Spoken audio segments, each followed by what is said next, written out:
Welcome to the GESDA interviews and welcome Sylvian Fachard. You participated in the anticipatory briefing on the future of archaeology. It's the first time that the GESDA Forum talks about archaeology. So how does it fit into GESDA? Good question. Archaeology entered GESDA last year. There was a written paper in the radar. And this year GESDA decided to pursue this experience. And we created a panel.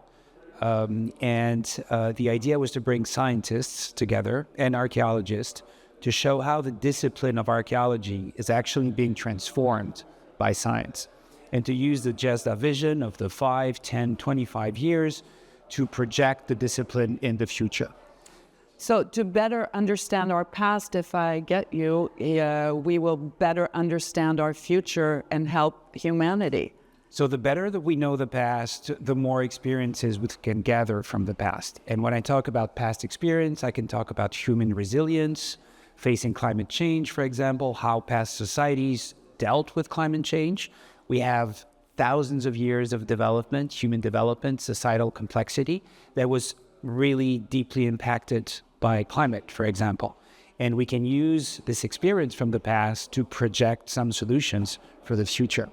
We also learned about ancient pandemics, and there's a lot of work being done with ancient proteins and DNA, and we can see some human adaptations to old pandemics and probably try to anticipate some of the future threats. But what are the scientific tools you're using to help you in this work? Because that's basically what's changed, is that the tools that are available to you are completely different than 20, 50 years ago. Exactly. So archaeology was always, I would say, driven by science, especially after World War II, with new dating methods, dendrochronology, and other incredible methods that really, push the discipline in another level.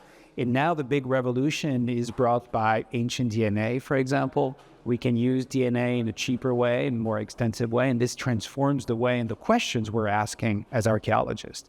And the same for proteomics, the science of proteins that we can gather on our excavations, and that changes completely the picture.